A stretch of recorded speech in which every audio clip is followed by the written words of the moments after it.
eh ya bagian dari LGBT.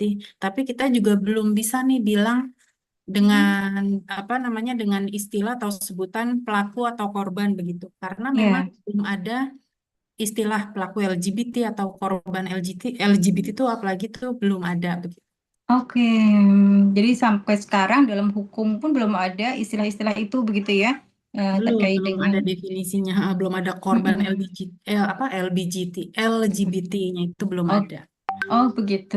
Tapi sebenarnya persoalan ini apakah hanya pada ranah persoalan hukum saja yang sekarang ini banyak mencuat gitu Mbak? Atau mungkin terkait dengan banyak permasalahan sebenarnya? Maksudnya hal-hal yang terkait dengan isu ini tuh multi segmen gitu ya, atau multidimensi gitu ya ke masyarakatan. Menurut Mbak Nuni bagaimana nih?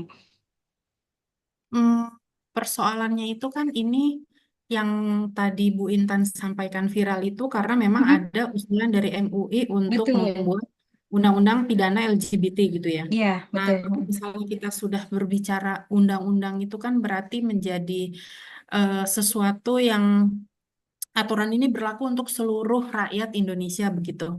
Nah, Mm-mm. artinya ada sanksi gitu ya. Jadi peraturan perundang-undangan kita itu yang hanya boleh memuat sanksi itu hanya ada di undang-undang dan perda. Oke, di Gitu ya. Jadi undang-undang dan perda. Mm-mm. undang-undang dan perda. Jadi peraturan pemerintah, peraturan presiden itu memang tidak ada pasal-pasal sanksi. Nah, jadi Oh. ya, jadi yang hanya boleh memuat pasal sanksi itu hanya undang-undang dan peraturan daerah. Nah, maka Mm. kalau misalnya ini menjadi undang-undang pemidanaan LGBT gitu ya. Nah, itu Mm-mm. kan berarti sanksi ini akan berlaku untuk seluruh rakyat Indonesia dimanapun, entah di Indonesia ataupun di luar negeri, dia akan mengikat begitu. Nah, Iya. yang jadi persoalan kan tadi di awal sudah ada nih penggolongan, ada Mm. yang pro, ada yang kontra begitu ya. Iya. Artinya ada orang yang menolak apa namanya tindakan-tindakan LGBT, ada juga yang mendukung gitu ya. Jadi kalau misalnya undang-undangnya langsung berbunyi pemidanaan LGBT itu kan berarti di sini kita bisa lihat negara ya kalau kita bicara undang-undang itu berarti itu adalah alat negara untuk mengatur. Jadi kalau judulnya sudah pemidanaan LGBT berarti negara akan memidana siapa Mm. saja orang yang terbukti gitu ya terbukti melakukan tindakan LGBT LGBT gitu. sebagai pelaku LGBT begitu ya. Ya, Mm. nanti akan muncul Ya. mungkin definisi pelaku, korban gitu. Mm. Oke, tapi tunggu dulu Mbak Nuni. Kayaknya sebelum kita masuk ke pembahasan yang lebih serius tentang hukum, gitu ya. Saya ingin memahami duduk perkara. Kita memahami dari awal dulu duduk perkaranya, begitu ya. Mulai dari yang dasar terlebih dahulu supaya nanti kita pemahamannya bisa terbentuk, begitu ya.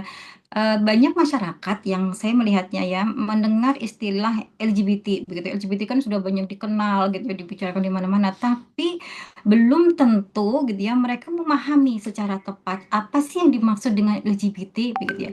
Bisa nggak Mbak kita coba untuk rumuskan dulu nih di sini eh, bagaimana definisi LGBT dari sudut pandang akademik maupun hukum. Eh, dari situ dulu mungkin kita bisa awali ya Mbak Nuni ya. Kalau LGBT itu kan sepertinya definisi umum ya yang ada Iya, di mungkin nggak cuma di Indonesia tapi juga berlaku secara internasional ya. Justru iya. ini saya kurang begitu memahami tentang apa namanya LGBT-nya itu gitu. Yang saya tahu LGBT itu ya kepanjangannya lesbian, gay, Mm, eh, LGB, B-nya apa itu? Biseksual ya. B kan biseksual ya, biseksual dan T-nya berarti trans, iya, transgender gitu ya. iya, iya betul. Ya, eh, mungkin nanti ini akan eh, kalau tadi kalau misalnya dilihat dari sudut pandang hukum, ya dalam hukum itu belum ada definisi gitu. Kalau Belum kita ada ya membahas itu gitu ya. jadi kalau misalnya di hukum itu, kalau kita dari sudut pandang hukum, kita akan melihat definisinya itu dari peraturan perundang-undangan misalnya. Recording in progress. Nah, jadi kalau misalnya di undang-undang tentang kekerasan seksual misalnya, di situ Mm-mm. ada di pasal 1 misalnya ketentuan umum ada definisi LGBT. Nah, kita baru Ya, bisa menjawab dari sudut pandang hukum LGBT adalah ini berdasarkan pasal sekian undang-undang sekian gitu. Nah, oke. Ya, jadi di peraturan perundang-undang manapun di Indonesia ini belum ada definisi LGBT gitu. Oke, Jadi oke, mungkin oke. yang bisa lebih siap untuk mendefinisikan LGBT, kemudian ciri-cirinya, kemudian apa namanya segala hal terkait dengan LGBT mungkin nanti bisa dari psikolog gitu ya, atau Mm-mm, mungkin mm-mm, dari apa namanya dari sudut pandang yang lain gitu. Tapi mm-mm, di sini yang kita pahami secara umum itu kan kalau misalnya kita apa namanya kuat literasinya gitu ya, kita mm-mm. baca-baca gitu ya. LGBT ini kan akhirnya bagi orang yang apa namanya memahami LGBT ini adalah sebagai suatu kesalahan, maka orang ini akan menganggap itu adalah penyimpangan seksual gitu ya. Iya. Mungkin kalau misalnya kita baca misalnya psikolog gitu ya, yang psikolog ini tidak mendukung LGBT gitu ya. Nah, psikolog Mm-mm, ini mm-mm. mungkin akan bilang ini adalah apa namanya ada sakit misalnya secara psikis gitu ya, sehingga dia Mm-mm. begini. Gitu ya. Nah, gitu. eh yang kalau misalnya di sini saya sebagai apa namanya eh, mungkin bukan ahli hukum juga gitu ya, tapi kebetulan sehari-hari mungkin belajar tentang ilmu hukum begitu. Iya. Nah, kita bisa melihat LGBT ini dari sudut pandang hukum ketika perbuatan-perbuatan yang dilakukan oleh perbuatan-perbuatan eh, bukan yang dilakukan oleh ya, tapi perbuatan-perbuatan yang termasuk LGBT ini, misalnya dia lesbi, gay gitu, Mm-mm. kalau misalnya dia sudah terbukti melanggar pasal-pasal yang Hukum ada yang dalam ada. peraturan Mm-mm. perundangan, iya gitu. Jadi Mm-mm. misalnya eh, lesbian dikatakan melanggar hukum, berarti ketika dia melanggar misalnya undang-undang tentang Mm-mm. eh, mungkin bukan lesbian ya, tapi gay ya kebanyakan ya. Nah, Iya. gay ini mungkin dia akan kena pidana, kena sanksi hukum ketika dia terbukti sebagai pencabulan. Ya, Nah, melakukan itu tindak kejahatan begitu ya, melakukan atau tindakan kejahatan. asusila yang sudah ada Nah, aturan hukumnya lah dan begitu ada ya. catatan Mm-mm. hukumnya gitu ya. Mm-mm, Nah, ini mm-mm. mungkin saya share screen sebentar ya Iya. biar lebih apa namanya eh, lebih kelihatan. Ini tadi Mm-mm. saya kebetulan sudah apa namanya? Ini apakah sudah terlihat share screen-nya, Bu? Sudah, iya. Heeh. Iya. Nah, jadi ini yang mungkin bisa kita lihat ya, beberapa peraturan perundang-undangan, misalnya yang terkait dengan tindak pidana di bidang apa namanya eh, di bidang kesusilaan begitu ya. Nah, Iya. jadi tindakan-tindakan LGBT ini kalau di Indonesia sementara ini bisa dikenakan pidana ketika misalnya dia terbukti ada unsur-unsur yang memenuhi pencabulan terhadap anak Oke. atau kekerasan seksual misalnya. Misalnya dia Mm-mm, sama mm-mm. lesbi atau sama-sama J atau gay atau transgender gitu ya. Ketika misalnya dia melakukan kekerasan seksual gitu ya. Nah, itu baru masuk pidana atau Mm-mm. pemerkosaan atau pornografi. Misalnya mereka melakukan hubungan antara perempuan dengan perempuan atau laki-laki dengan laki-laki kemudian di live di Facebook atau disebarkan gitu. Ini nanti masuk pornografi. Nah, ini ada undang-undang Ya. gitu. Kemudian pelanggaran kesusilaan publik atau perbuatan seksual dengan paksaan. Nah, ini hampir sama dengan pemerkosaan atau pencabulan begitu ya. Nah, Mm-mm. jadi logika hukum itu sederhana, terutama hukum pidana. Jadi hukum pidana itu kalau misalnya segala sesuatu tindakan yang dilakukan ini terbukti unsur-unsurnya sebagai sebuah pidana dan itu melanggar peraturan perundang-undangan yang ada, baru nanti bisa masuk dulu nih ke polisi gitu ya. Nanti polisi berarti punya apa namanya? Punya pasal untuk dikenakan ke pelaku begitu. Nanti dari polisi diserahkan ke kejaksaan gitu ya BAP-nya baru nanti kejaksaan diserahkan ke pengadilan untuk diadili oleh hakim gitu kan rangkaiannya begitu. Jadi harus ada bukti-buktinya dulu gitu ya harus ada bukti-buktinya kemudian eh, apa namanya setelah berkasnya terpenuhi baru disampaikan ke kejaksaan, kejaksaan baru nanti disidangkan di pengadilan. Nah, sementara di Indonesia itu hal-hal ini yang baru bisa kita kenakan sanksi pidana. Nah, jadi Mm-mm. eh, hmm, di Indonesia ini belum memiliki tindak pidana, belum memiliki aturan ya terkait dengan tindak pidana LGBT secara khusus. Ya, tapi ya KUHP dan peraturan perundang-undangan lain ya sudah mengatur ini begitu. Oke, berarti jika memang itu bersinggungan sudah ada dalam peraturan perundangan yang lain begitu ya, siapapun Mm-mm. pelakunya termasuk LGBT maka dia Iya, bisa begitu kan ya, istilahnya betul. begitu ya. Oh, Mm-mm. oke oke. Tapi kalau kita melihat dari sisi syariah nih ya Mbak Nuni ya, kita kan sudah paham ya kalau biasanya kita merujuk dari kisah Nabi Lut ya, kalau kita bicara tentang LGBT sebagai rujukan kita begitu ya untuk eh, Nabi Hud ya kalau dalam Quran surat Hud gitu ya. Mohon maaf dalam surat Quran Hud itu kan juga kita sudah memahami ya bagaimana sih syariah ini menggambarkan LGBT itu sebagai sebuah penyimpangan gitu ya dari kaum Nabi Lut gitu ya. Itu yang menjadi rujukan kita untuk melihat gitu ya LGBT ini seperti apa, dan dari syariah tentunya itu merupakan sebuah pelanggaran secara syariah yang tidak bisa ditolerir, artinya itu adalah sebuah penyimpangan yang harus kita perangi begitu ya dalam syariah seperti itu. Nah, beberapa waktu yang lalu nih, Manuni, kita kembali membahas tentang MUI begitu ya. Kalau tadi kan memang belum ada aturan yang spesifik begitu ya, hukum tentang LGBT. Tapi MUI kemudian mengusulkan adanya aturan pidana gitu ya terhadap LGBT. Mungkin banyak masyarakat yang kemudian bertanya-tanya, sebenarnya apa sih yang diusulkan MUI itu? Atau kemarin saya membaca di beberapa berita sekian kelompok organisasi masyarakat gitu yang menolak usulan MUI begitu ya. Apakah ini sudah menjadi rancangan kalau memang belum ada undang-undang, apakah sudah menjadi RUU begitu ya, atau hanya sebatas rekomendasi gitu ya kepada pemerintah dan DPR? Kalau untuk kajian ini sendiri bagaimana Mbak? Lalu bagaimana mekanisme suatu usulan ini kalau misalnya MUU ini menjadi usulan akhirnya bisa menjadi undang-undang? Prosesnya itu apakah bakal makan waktu yang panjang begitu atau ada hal-hal yang perlu untuk diketahui oleh masyarakat? Monggo Mbak Nuni. Ya.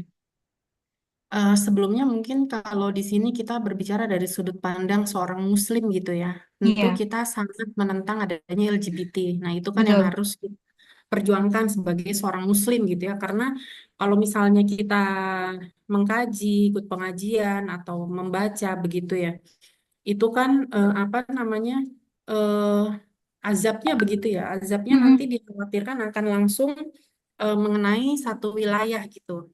Iya. Ada banyak contohnya gitu. Jadi yang pertama yang perlu kita yakini adalah bahwa kita seorang Muslim dan kita sangat menentang adanya LGBT. Nah, Iya. sebagai seorang Muslim di Indonesia tentu kita harus optimis dulu begitu ya, karena kita kita harus optimis dan kita harus bangga dan kita juga harus menyebarluaskan ke masyarakat bahwa Undang-Undang Dasar kita ya pembukaannya itu sebentar saya share screen ya. Kadang-kadang Iya. apa namanya sebagai sebagai seorang Muslim di Indonesia nih kadang kita suka insecure gitu ya. Insecure-nya itu Mm-mm. ini nanti kita dianggap sebagai apa namanya ekstremis gitu ya. Kita melanggar HAM gitu ya. Menantang Nah, Pancasila begitu ya pada. menantang Pancasila gitu ya. Nah, padahal Iya. kalau misalnya kita bangga sebagai seorang Muslim gitu ya. Mm-mm.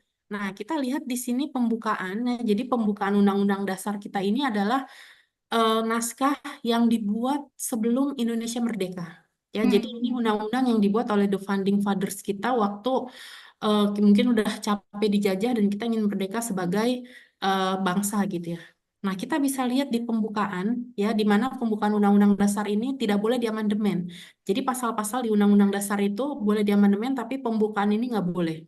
Ya, jadi Iya. ini murni dibuat oleh the founding fathers kita. Nah, kita harus percaya diri, kita harus eh, jangan insecure gitu ya. Kalau apa namanya kemerdekaan itu diyakini sebagai berkat rahmat Allah yang Maha Kuasa gitu ya. Nah, jadi kita harus melihat bahwa spirit Indonesia Merdeka itu salah satunya didorong atas dasar keimanan para pejuangnya gitu ya. Kalau misalnya nggak beriman kan nggak yakin kalau kemerdekaan ini kan atas rahmat Allah begitu ya. Nah, Iya. yang kedua gitu ya sebagai seorang Muslim tentu kita harus eh, optimis gitu ya. Oh ya, sebelumnya bahkan kalau misalnya di sini ibu-ibu gitu ya, mungkin di sini ibu-ibu semua pernah melihat putusan pengadilan. Mm-mm. Putusan pengadilan itu atasnya pasti eh, demi ketuhanan yang Maha Esa gitu. Oh, ada Iya, ada statement ininya ya, statement. apa Mhm. namanya, Mhm. ketuhanan Demi, ya Allah eh, itu ya. Mm-mm. saya agak lupa ya, demi keadilan berdasarkan apa gitu. Intinya Mm. religius, religius gitu ya. Ya, Kemudian apa namanya Pancasila kita bahkan dulu dirumuskan itu sebelum ketuhanan yang Maha Esa itu adalah ketuhanan yang Maha Esa dan syariat Islam bagi pemeluknya begitu. Ya, ini ya. kita harus harus harus optimis dulu begitu ya. Nah, eh, maka itu dibuktikan dari perjalanan Indonesia merdeka ini bahwa banyak hal-hal yang diatur oleh Islam ternyata juga diatur oleh negara gitu ya. Mm. Contohnya Undang-Undang tentang Jaminan Produk Halal di tahun 2014 gitu. Kemudian apa namanya Undang-Undang Perbankan Syariah. Nah, itu kan berarti urusan agama gitu ya, urusan ibadah nih kita makan halal itu kan terus ibadah. Itu bukan cuma urusan personal kita gitu, bukan cuma urusan personal kelompok masyarakat tertentu gitu atau pemeluk agama tertentu, tapi jadi urusannya negara gitu ya. Jadi Ya. negara di sini ternyata memberikan jaminan kita sebagai umat muslim gitu. Nah, Mm. jadi kalau misalnya ada MUI ya, mungkin disclaimer dulu buat ibu-ibu semua, MUI itu bukan lembaga negara. MUI Mm-mm. itu hanya ormas, begitu ya. Ya. Jadi ya sama aja dengan Salimah, dengan yang lain, begitu ya. Mm-mm. Kalau misalnya di sini MUI mulai mencanangkan, mulai mewacanakan, mulai mengusulkan adanya, wah harus ada nih undang-undang pembinaan terhadap LGBT ya. Idealnya kita sebagai seorang Muslim mendukung, gitu ya. Ya. Mendukung karena kenapa? Karena kalau sudah ada sanksi pidana, artinya di sini pidana itu menjadi sesuatu yang kan gini. Kalau misalnya sanksi pidana itu hukuman mati gitu ya, atau hukuman penjara gitu ya, itu kan berarti melanggar HAM gitu ya. Ya. Hak asasi kan untuk hidup. Jadi kalau ada sanksi misalnya hukuman mati itu kan jadi melanggar hak asasi manusia secara secara simpel gitu ya.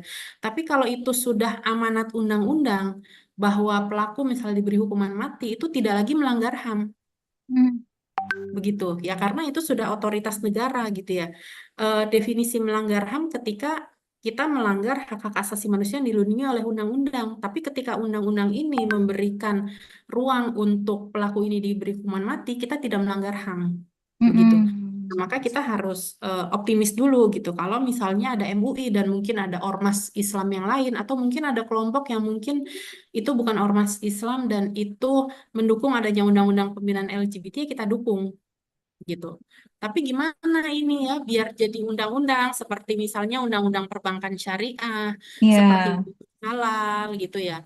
Nah, ini prosesnya yang memang tidak bisa sebentar ya. Ini Bukan apa sesuatu yang instan gitu ya, Mbak ya. bukan sesuatu yang instan gitu ya. Ada undang-undang yang dibikin dalam waktu kurang dari apa namanya kurang dari 1 tahun ada.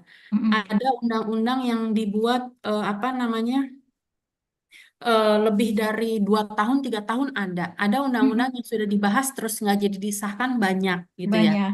Banyak gitu ya. Udah masuk ke prolegnas tapi tetap aja akhirnya menggantung juga banyak gitu ya. Banyak. Udah masuk prolegnas, sudah dibahas, tinggal diketuk Mm-mm. palu gagal juga banyak gitu ya. Ya. Nah, jadi apa namanya? Maka ini kalau misalnya kita menganggap ini sebagai adalah jalan perjuangan atau jalan berdakwah gitu ya, jalan menegakkan kebenaran, bahkan jalan untuk kita menciptakan lingkungan yang aman buat anak-anak kita Mm-mm. gitu ya. Maka itu Mm-mm. yang harus kita perjuangkan gitu. Dengan cara apa? Ya di sini ada banyak jalur gitu ya. Kita bisa menyampaikan aspirasi ke anggota DPR RI misalnya di komisi yang terkait dengan Komisi Perlindungan Perempuan, saya agak lupa komisi berapa gitu ya. Mm. Atau misalnya Komisi 3 terkait dengan hukum, kita bisa Hukum menyampaikan ya. aspirasi.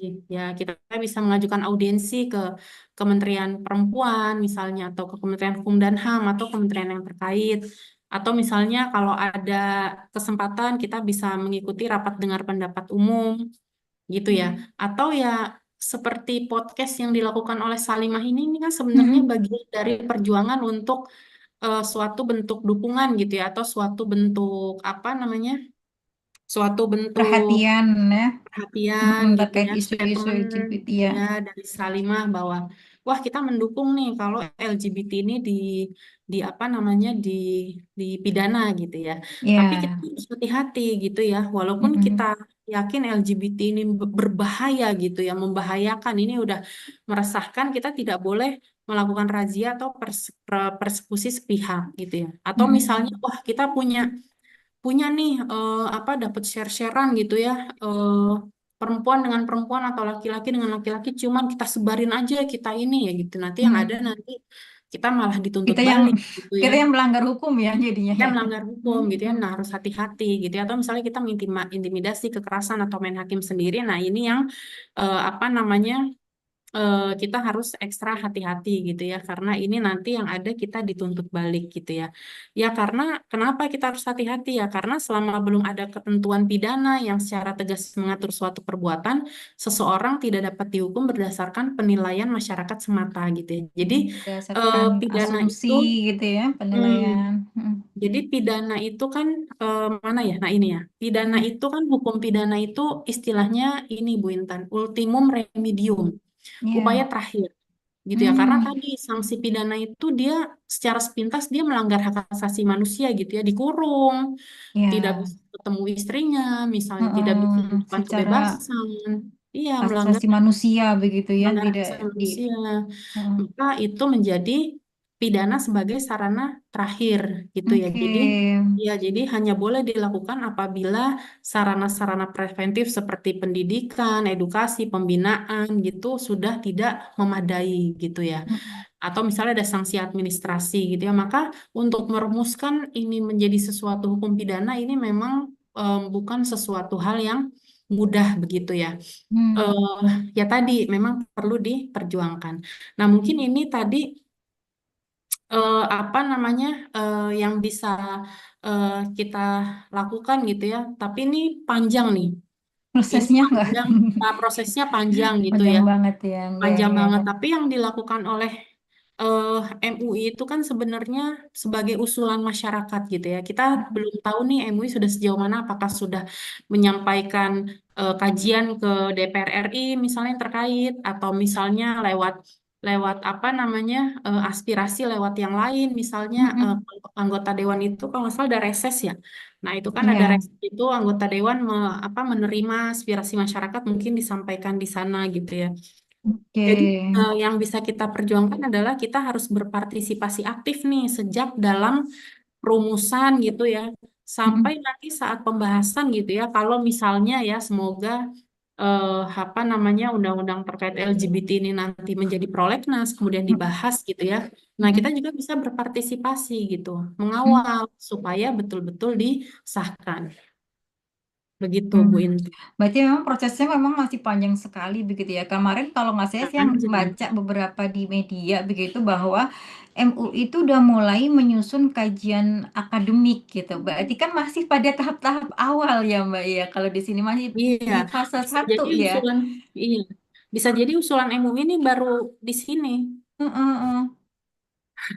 belum Iya, masuk fase satu, bisa jadi maksudnya belum. belum belum belum jadi bahasan di DPR RI gitu, baru Mm, usulan-usulan mm. dari Oke. masyarakat aja. Tapi meskipun begitu, Hmm. kita sebagai seorang Muslim gitu yang meyakini bahwa LGBT itu bertentangan dengan syariat Islam, dari awal kita perlu untuk memberikan dukungan begitu ya.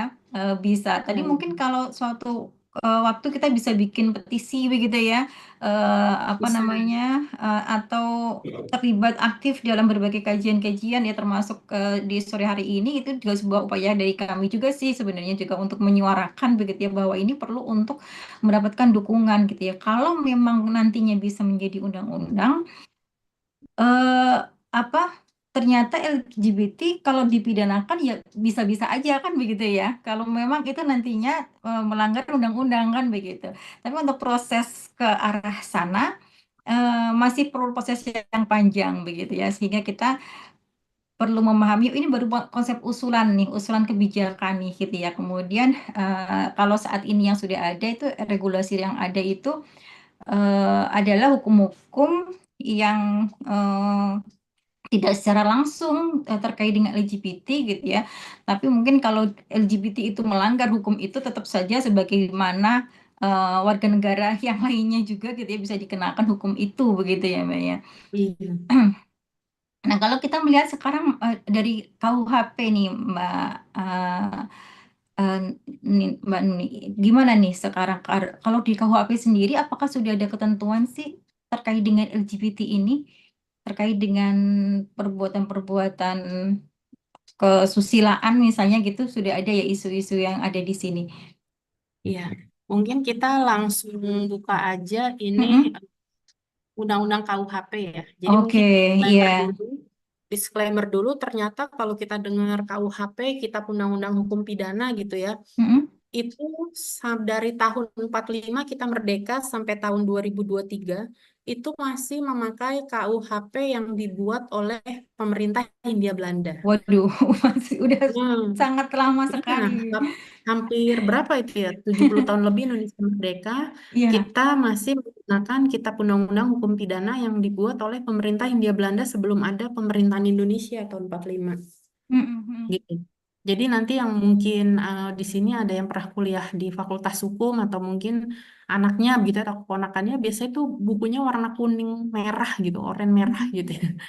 Nah, itu. Jadi apa namanya sejak lama ya mungkin ini sekitar saya kurang begitu mengikuti gitu ya. Tapi bertahun-tahun banyak masukan nih dari masyarakat kita. Kenapa kita masih pakai hukum Belanda KUHP? Kita harus punya undang-undang sendiri yang lebih up to date, lebih Iya. sesuai dengan kebutuhan kita gitu ya. Nah, akhirnya disahkanlah tahun 2023 tentang Kitab Undang-Undang Hukum Pidana. Jadi ini baru 2,5 tahun berlaku gitu ya, belum 3 tahun. Mm-mm. Nah, jadi ini cukup apa namanya cukup cukup apa cukup lengkap gitu ya. Ada 300 halaman di KUHP Mm-mm. kita gitu ya.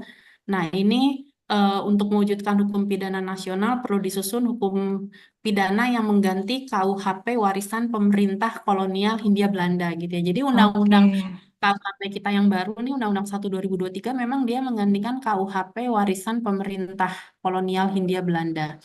Nah, pasal-pasalnya apa namanya? eh, gimana nih? Apakah sudah memenuhi eh, pelaku LGBT ini Iya. dipidanakan gitu ya? Mm-mm. Jangan-jangan sudah ada nih pasalnya gitu ya. Betul. Nah, ini Heeh. saya apa namanya balik dulu ke sini ya. Nah, ini kita harus bisa mungkin melihat dulu. Mm-mm. Nah, ini apakah sudah tampil PPT-nya, Bu? Sudah Mbak, ya. Mm-mm. Nah, jadi kita harus melihat dulu gini. Kalau misalnya kita hanya melihat LGBT dia sebagai orientasi seksual, misalnya ketertarikan emosional, Iya. seksual pada pihak lain, kalau hanya kita melihat identitas gender gitu ya, Mm-mm. kemudian seksual, kita melihat ini gitu ya, itu kita belum bisa nih itu sebagai sebuah perbuatan hukum gitu ya. Oh. Maksudnya begini, eh, hukum pidana ini menilai perbuatan bukan identitas gitu. Mm-mm. Maksudnya begini, tapi tergantung. Kalau yang selama ini sudah ada gitu ya, di undang-undang kita belum ada nih pasal yang melarang apa namanya identitas gay atau lesbi gitu ya. Mm-mm. Atau Ya. misalnya dia dibolehkan, dilarang misalnya suka perempuan suka sama perempuan atau laki-laki suka sama laki-laki itu belum ada apa namanya aturannya gitu. Jadi Mm. kalau misalnya kita bilang, wah, ini kamu perempuan suka sama perempuan, berarti kamu melanggar hukum. Kita belum boleh untuk menjudge itu gitu ya. Nah, jadi Oke. eh, ya itu kan di Indonesia saat ini itu baru sebatas identitas bahwa dia perempuan suka sama perempuan. Dia memang melanggar aturan agama, tapi dia belum melanggar aturan negara gitu. Mm-mm. Nah, yang juga sudah saya sampaikan sebelumnya, seseorang dipidana karena memenuhi unsur tindak pidana, bukan karena siapa dirinya gitu ya. Jadi eh, kita nanti mungkin ini ya, goalnya dari MUI itu adalah ini dianggap sebagai sebuah tindak pidana. Ya, jadi saya membayangkan, wah kalau undang-undang ini jadi disahkan, pasti ada pasal tentang larangan perempuan suka sama perempuan, laki-laki suka sama laki-laki gitu ya. Saya membayangkan ada pasal-pasal itu gitu ya. Kemudian Iya, nanti kalau misalnya sampai ini dipidana gitu ya, itu isinya pasti sangat bagi kita yang menentang LGBT itu kita sangat mendukung gitu ya. Tapi ini perjuangannya pasti berat. Kenapa? Karena eh sudah terlalu kompleks ya. Terlalu kompleks ini artinya karena memang sudah banyak masyarakat yang menganggap LGBT itu adalah sesuatu yang wajar gitu ya, sesuatu yang boleh-boleh aja selama itu hak tidak asasi manusia eh, gitu kan ya, eh, Manu? tidak Oh, menyakiti, tidak melukai betul. gitu ya. Mm-mm. Nah, jadi kan yang kita butuhkan ini, kalau misalnya soal menyakiti, melukai, itu sebenarnya kita sudah ada undang-undangnya ya di KUHP itu gitu ya. Oke. Nah, yang ini sudah ada di KUHP, bahkan di peraturan perundang-undangan yang lain di luar KUHP itu sudah ada gitu ya. Tapi Mm-mm. yang kita resahkan itu adalah saat, loh, kita kan tidak melakukan apa namanya tindak pidana gitu ya. Kita suka sama suka. Nah, justru kan itu yang ingin kita kita lawan gitu ya, yang ingin Betul. kita sampaikan bahwa itu juga nggak boleh gitu ya. Tapi ya itu tadi sayangnya negara kita belum melarang adanya itu gitu ya. Bahkan Mm-mm. psikolog atau keilmuan yang lain itu pro kontra juga gitu ya. Ada yang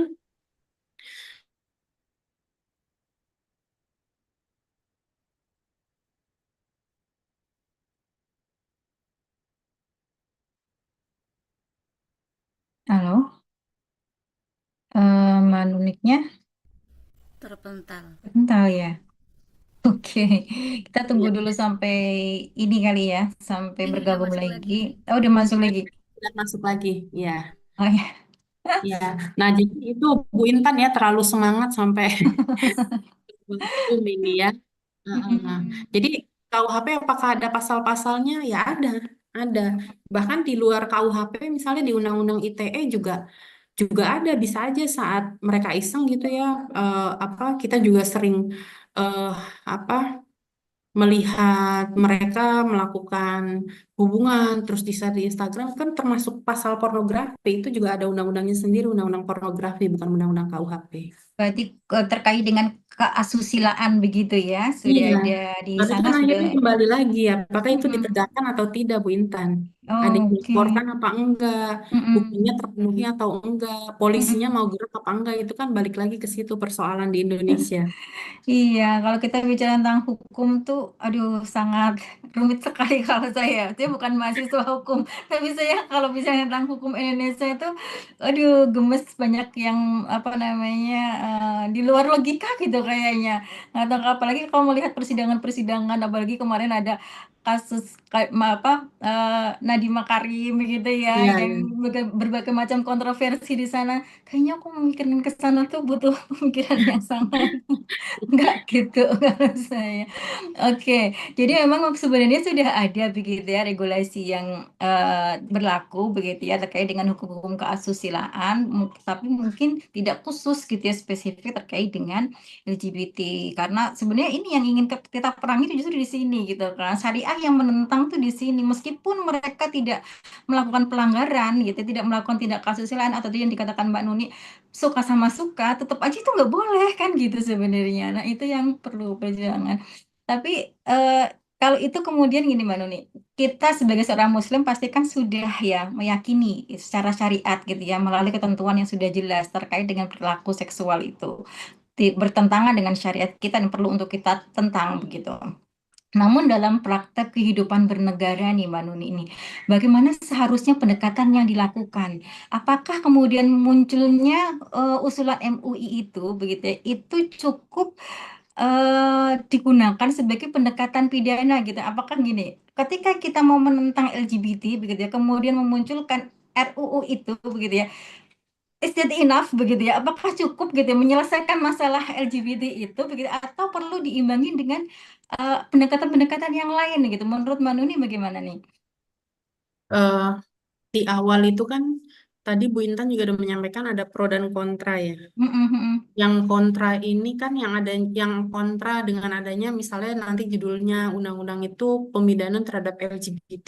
Tentu Ya, kan itu ada kontranya dari pendukung dan mungkin mereka yang punya orientasi LGBT gitu kan. Dan mereka ini kan Betul. juga sama-sama manusia seperti kita gitu ya. Mm-mm. Artinya kalau misalnya kita terlalu sporadis, terlalu ekstrim gitu ya, eh, yang ada nanti mereka semakin semangat melawan gitu ya. Oke. Bahkan yang ada nanti sebagian masyarakat kita justru malah nggak simpati gitu ya. Kok ini jadi melanggar HAM gitu ya. Oke. Jadi Mm-mm. memang itu harus diimbangi dengan kalau memang kita niatnya adalah berjuang, berdakwah gitu. Apalagi misalnya kita seorang ibu yang ingin apa namanya memastikan bahwa Mm-mm. lingkungan anak-anak kita itu aman gitu ya. Ya. Bagaimanapun juga tidak ada orang tua yang ingin anaknya LGBT gitu ya. Nah, Ya. berarti kita harus melakukan dengan cara-cara yang baik gitu. Cara-cara yang Mm. baik itu misalnya bagaimana gitu ya. Kalau misalnya MUI dia dengan cara yang wah ini harus ada pemidanaan LGBT Ya. gitu ya. Itu kan artinya itu udah langsung to the point gitu ya. Siapa LGBT pasti kena pidana Ya. gitu. Itu kan udah bikin orang takut duluan gitu ya. Tapi tidak apa-apa, MUI punya hak untuk bersuara. Itu kan juga hasil kajian mungkin dari bapak-bapak dan mungkin ada ibu-ibu ya di MUI ya di Ya. sana begitu ya. Tentu. Nah, tapi Mm-mm. apa yang bisa dilakukan Salimah gitu ya? Salimah kalau misalnya ini adalah organisasi perempuan gitu ya, tentu pendekatannya akan lebih lembut gitu ya. Lebih lembutnya artinya eh mungkin kalau misalnya Mang Salimah ada goal untuk apa punya tujuan untuk menciptakan lingkungan keluarga dan lingkungan yang baik gitu ya buat buat perkembangan misalnya anak-anak gitu ya. eh Ya dibutuhkan banyak banyak edukasi yang bisa kita lakukan kan edukasi berarti edukasi bahwa ya LGBT itu nggak ada manfaatnya gitu ya. LGBT itu nanti hanya akan merugikan gitu ya. Kalaupun dia ada rasa manfaatnya itu hanya sesaat, dia hanya akan menjebak di suatu saat nanti gitu. Itu kan mungkin perlu diimbangi dengan pendekatan-pendekatan yang lebih humanis, pendekatan-pendekatan yang lebih menyadarkan begitu ya. Walaupun mungkin kadang butuh ada pendekatan yang tegas gitu ya. Tapi saya pikir Salimah sebagai organisasi perempuan tentu harus mengedepankan kelembutan gitu ya. Apa namanya intinya kan yang kita dukung dan perjuangkan ini kan sama, tapi tentu dengan cara yang lebih lebih lebih bisa diterima gitu ya. Mungkin yang kita yakini kalau misalnya kita menyampaikan dengan kasih sayang, harapannya bisa sampai ke hati gitu ya, walaupun ada saatnya Ya. harus tegas gitu ya. Mm-mm. Eh, Kemudian kalau misalnya kita memang sepakat bahwa pendekatan yang kita lakukan ini lebih humanis gitu ya, penuh dengan kasih sayang ya kita juga menggunakan jalur-jalur. Jalur apa nih ya? Kita bisa ke dinas perempuan misalnya, dinas perempuan dan anak di daerah terdekat kita gitu ya. Ya. Mm-mm. Atau misalnya kita bergabung dengan LSM gitu ya, kita apa namanya menguatkan jaringan-jaringan dengan LSM yang LSM ini mendukung eh, bukan mendukung ya, yang tidak mendukung LGBT gitu ya. Tidak Mm-mm. perlu dengan LSM yang perempuan dan anak, bisa jadi ada LSM yang lain yang dia tidak sepakat dengan ide-ide LGBT ini gitu ya. Karena ternyata banyak LSM juga yang mendukung gitu ya, karena mereka kan didanai ya untuk mengkampanyekan LGBT gitu ya. Mm-mm. Ah, ya itu jadi ya kita bisa ke pemerintah, kita juga bisa ke NGO ya non-government organization untuk memperkuat apa namanya memperkuat perjuangan gitu ya yang punya isu yang sama begitu biar apa biar aspirasi ini bisa sampai soalnya sekarang ini kok di Indonesia no viral no justice gitu ya. Iya, betul, betul.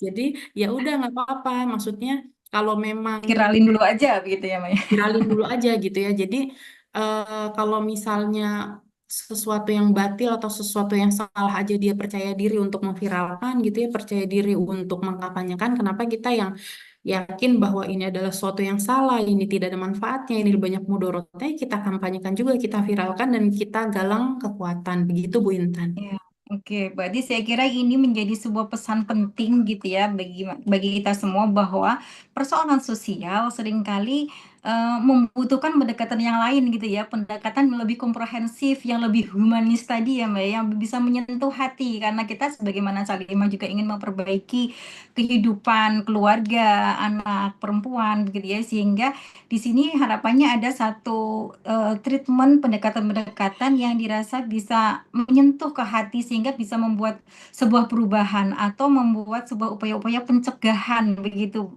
ya Manuni ya. Ya, Kalau betul, MUI betul. mengambil tindakan tegas harus dipidana, oke gitu ya, itu mungkin dari sisi bolehlah gitu kan, tapi di sisi-sisi yang lain pendekatan komprehensif itu mesti harus kita lakukan di sana. Sepakat nggak sahabat Salimah? Pasti semuanya sepakat deh. Makanya kita kayaknya punya PR nih buat Salimah. Rumusan apa saja setelah ini yang akan kita lakukan begitu ya untuk membawa isu-isu ini menjadi perhatian masyarakat tapi dengan cara yang lebih humanis gitu. Oke, Mbak Nuni, kayaknya waktunya udah cukup panjang kita berbicara, tapi saya ingin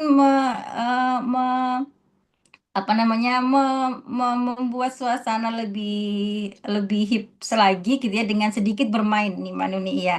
Eh, saya ingin kalau nanti begitu ya saya memberikan satu kata singkat, nanti Mbak Nuni cukup memberikan satu kata aja tanggapan singkat gitu ya tentang apa yang saya sampaikan gitu ya. Nanti kita bikin biar biar sedikit kita bikin suasana jadi ini pesan-pesannya nanti bisa lebih mengena.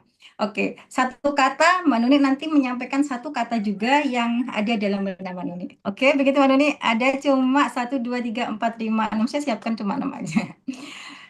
Siap Mbak Nuni? Oke. Iya, deg-degan ini jadi kayak Deg-degan nih. ujian. Sebelum nanti setelah ini kita berikan satu kesempatan buat apa namanya teman-teman yang sudah bergabung di Zoom untuk memberikan pertanyaannya. Silakan bersiap teman-teman untuk menyiapkan. Tapi saya mau bermain dengan Manuni dulu. 1, 2, 3, Abata kita mulai. LGBT, Salah, salah. Peran keluarga, aman, aman. Pendidikan karakter, sabar, sabar. Syariahnya, wajib, wajib. Negara, tegas, tegas. Generasi muda kita, sejahtera. sejahtera. Oke. Berikan aplaus dulu pada Manuni. Terima kasih atas jawaban-jawaban singkatnya yang justru itu banyak pesan makna yang mendalam yang ada di sana. Silahkan dimaknai rekan apa sahabat Salimah semuanya. Dan untuk sesi selanjutnya, saya ingin memberikan kesempatan kepada sahabat Salimah yang sudah bergabung melalui Zoom kita untuk bisa berinteraksi langsung dengan narasumber kita yang luar biasa pada sore hari ini. Sudah banyak ilmu-ilmu yang dibagikan kepada kita, sudah banyak insight-insight positif gitu ya yang membuat kita bersemangat bahwa ini sesuatu yang perlu untuk terus kita perjuangkan. Eh, Sehingga nanti kita bisa lebih berdiskusi dengan lebih menarik lagi. Monggo, silakan. Saya beri kesempatan yang ingin memberikan, ada yang raise hand atau langsung open mic-nya.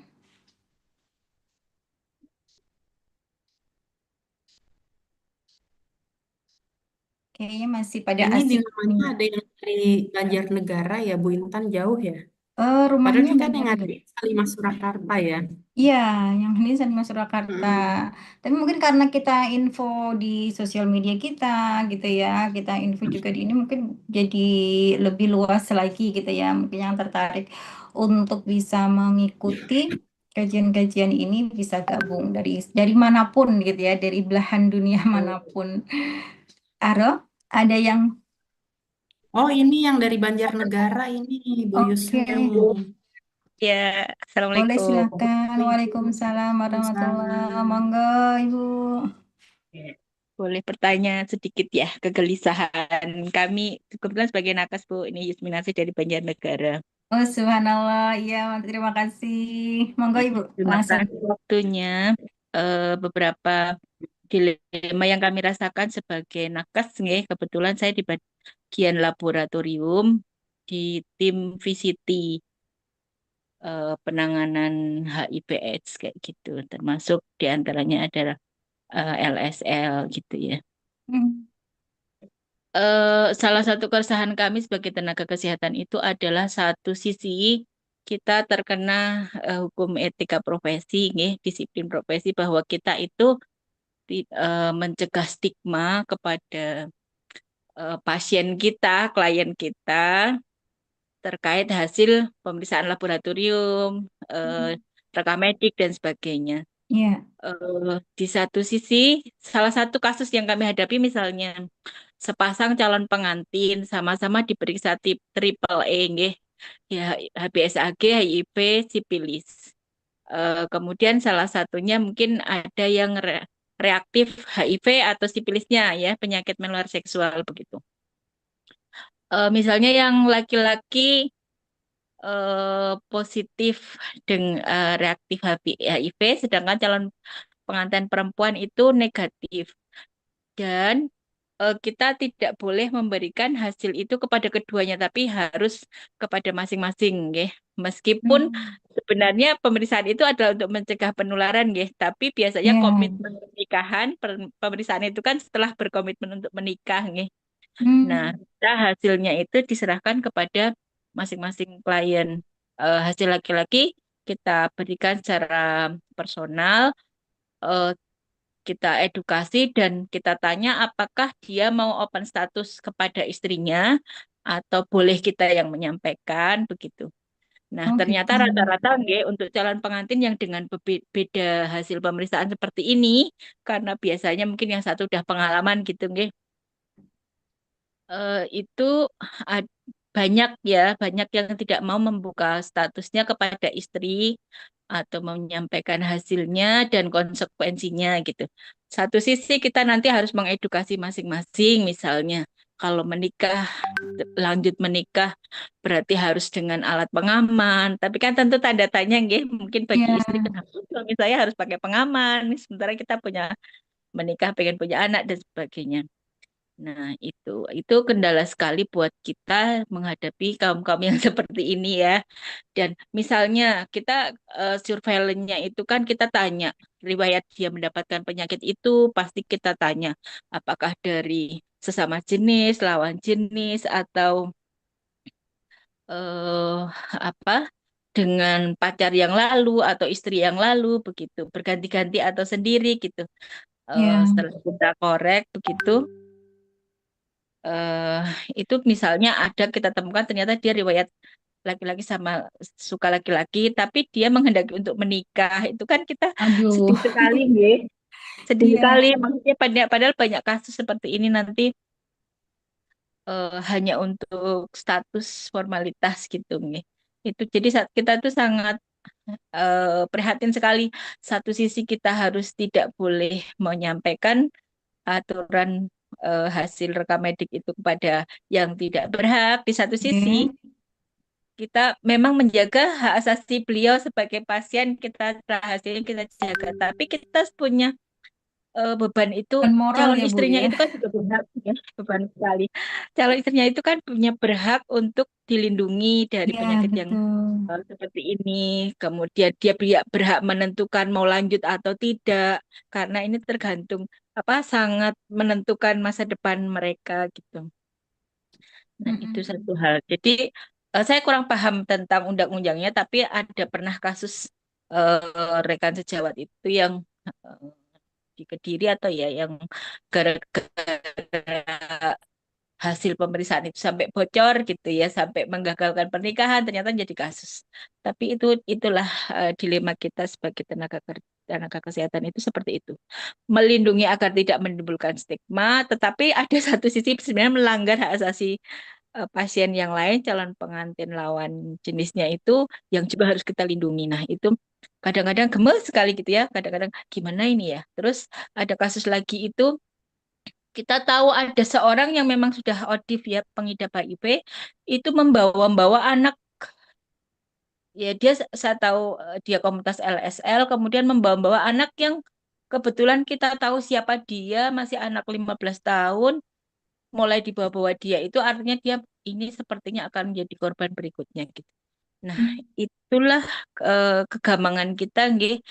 Saya tahu keluarganya, kok jangan sampai dibawa ini, tapi saya tidak boleh membuka itu gitu. Iya. Kira-kira apa ya yang bisa kita apa ya, kontribusikan atau sikap kita bagaimana menghadapi situasi seperti ini sebagai nakes yang setiap hari seperti itu. Dan sangat prihatin sekali gitu ya. Kita juga harus mantau 3 bulan sekali istrinya seharusnya di follow up gitu. Tapi kan dia belum open status gitu. Itu banyak sekali ternyata di Waduh, iya lapangan. ya. Barangkali nanti ada eh, apa ya yang punya ibu nanti bisa bicara di atas mewakili kami menyampaikan hal-hal yang dilematis di lapangan seperti itu karena kita memang tersandra dengan undang-undang kesehatan yang seperti itu. Mungkin itu mohon maaf ya, Iya. ya sekedar apa ya, sekedar itu ya, sekedar barangkali nanti bisa disuarakan di atas Iya. mungkin. Tapi saya perlu penasaran nih Bu Yus, akhirnya gitu ya, yang tadi suaminya, yang pihak laki-laki udah terdeteksi seperti itu, mereka tetap nikah nggak? Di realitanya tetap menikah? Ya, Iya. tetap menikah, tetap menikah. Hmm. Pernah menemukan sepasang yang memang sama-sama ODIF gitu ya. Itu Iya. kita malah lebih karena mereka sudah sama-sama terus kita survei, kita tanya mau open, ternyata lanjut menikah berarti dia suami istri dengan ODIF. Tapi kan kita cegah ini tidak boleh punya anak harusnya gitu ya. Tapi Iya. akhirnya kemarin hamil Hamil juga. juga gitu. Hmm. Ya, dan kita punya PR untuk mantau anaknya gitu ya. Mm-mm. Kemudian ada yang eh, apa suaminya ternyata pernah di penjara, berarti kan mungkin pernah LSL, kemudian rutin pengobatan IMS menular seksual kayak gitu. Akhirnya memutuskan untuk menikah, kita masih membawa penyakit seperti itu gitu. Itu banyak sekali kasusnya eh, yang seperti itu ya.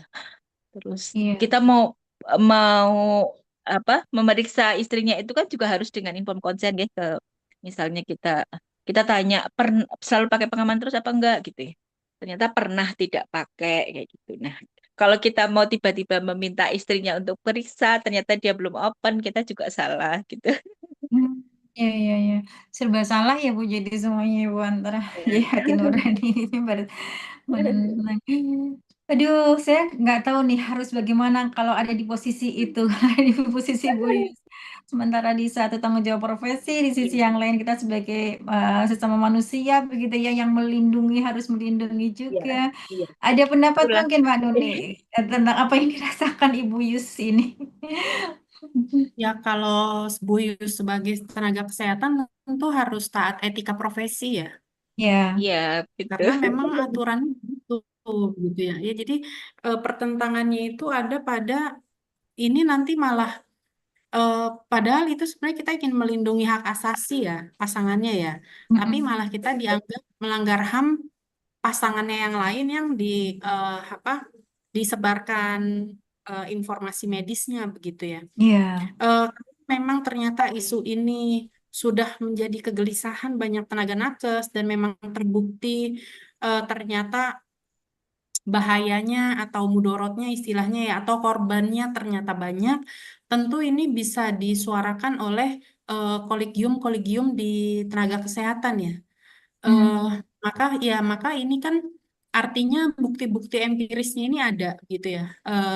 Hasil-hasil data pemeriksaan di awal bahwa pasangan ini salah satunya memang terjangkit begitu ya. Tapi nakes tidak bisa menyampaikan, tapi malah harus mengevaluasi 3 bulan dan ternyata hasilnya pada ujung-ujungnya tertular begitu ya Bu Yus ya. Nah itu kan berarti undang-undang ini ya, atau aturan etika profesi ini atau peraturan mungkin Permenkes atau apa gitu ya, itu kan sudah tidak lagi relevan gitu ya, sudah tidak lagi memberikan manfaat perlindungan. Nah, maka bukti-bukti itu yang kita butuhkan untuk menjadi dasar kita menyampaikan aspirasi gitu. Maka saya kemarin itu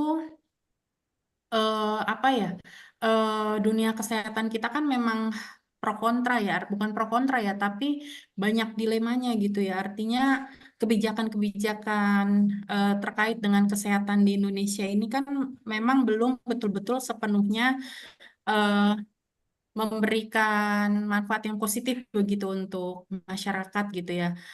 Malah malah Bu Yus ini apa BPJS ini malah dikorupsi begitu ya. Jadi apa Iya. namanya banyak hal gitu ya, baru hal kecil sebenarnya yang disampaikan Bu Yus ini baru sebagian kecil dari banyak hal tentu di dunia kesehatan yang kita harus apa namanya perbaiki begitu. Tapi menarik yang disampaikan Bu Yus ini bisa menjadi salah satu data empirik mungkin yang disampaikan oleh Salimah misalnya untuk Ya, menyuarakan argumen gitu. memberikan usulan-usulan gitu Iya, ya untuk perbaikan eh, regulasi yang mm, ada. Mm-mm. betul. Jadi kita melihat dari sudut pandang kesehatan, sudut pandang psikologis gitu ya, sudut pandang apa namanya, eh ya banyak boleh filosofis, boleh sosiologis gitu ya, tentu juga yuridis gitu ya. Filosofis artinya wah kalau misalnya LGBT ini terus merajalela, tentu nanti kita lama-lama Indonesia ini akan kehilangan generasi begitu ya. Secara sosiologis tentu ini bertentangan dengan nilai dan norma-norma yang ada di dalam masyarakat kita gitu ya. Secara yuridis, negara juga sudah melindungi dari potensi-potensi adanya pelecehan seksual, potensi-potensi adanya apa namanya penyebar luasan penyakit apa namanya eh, kelamin yang dilakukan dengan sengaja begitu ya. Nah itu yang perlu diperkuat oleh Salimah adalah data-data empirik gitu ya. Jadi saat kita Ya, menyampaikan dari hati ke hati dan kita sampaikan dengan bukti-bukti yang ada, tentu semoga harapan kita itu bisa semakin menggugah kesadaran banyak masyarakat sehingga kita akan mendapatkan banyak dukungan. Bahkan sekarang ini ya orang tua itu kalau nanya ke anaknya suka anak kita perempuan suka sama laki-laki, anak kita laki-laki suka sama perempuan malah jadi lega gitu ya. ya. Kalau dulu kan Masih kebiasaan normal gitu. gitu ya, Mbak ya. Ya Alhamdulillah masih normal gitu. Jadi ini saya malah terima kasih nih sama Bu Yusmi gitu ya, yang sudah berbagi cerita tentang kasus yang selama ini dihadapi dilema oleh para nakes gitu ya. Semoga nanti regulasinya itu bisa menyesuaikan. Jadi dibolehkan Ya. untuk memberitahu pasangannya gitu ya untuk melindungi gitu ya. Melindungi Itu satu yang gimana? lainnya ya. Ya, Kalau itu sudah memberikan kemadharatan, semestinya ada regulasi tentang hak profesi itu iya. bisa dianulir atau gimana lah maksudnya ya Mm-mm. terhadap kondisi Bisa, seseorang bisa, tertentu bisa. gitu. Iya iya iya, luar biasa. Matur nuwun Bu Yus sharingnya, menjadi perspektif Oh, nggih, bagi nggih. buat kita, Nggih. informasi baru dan ini menjadi PR kita bersama ya. Dan itu baru sedikit permasalahan ya yang ada Hmm.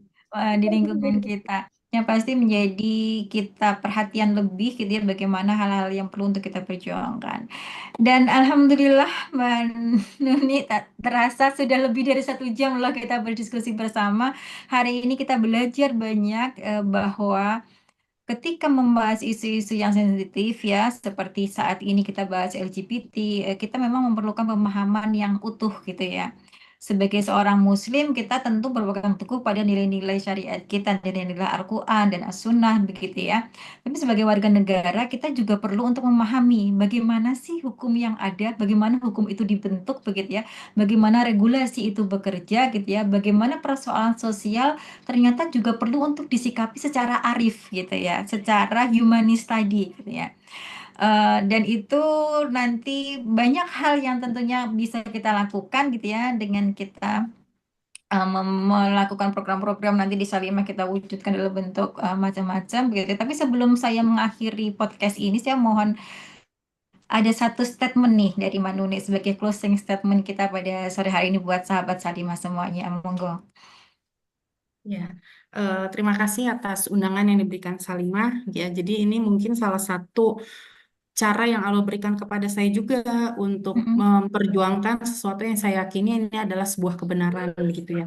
Dan satu kata untuk Salimah adalah sebagai dan terkait dengan tema ini ya, sebagai salah satu bagian dari apa namanya masyarakat gitu ya, tentu sudah seharusnya memperjuangkan yang batil itu diatur oleh negara menjadi suatu kebatilan.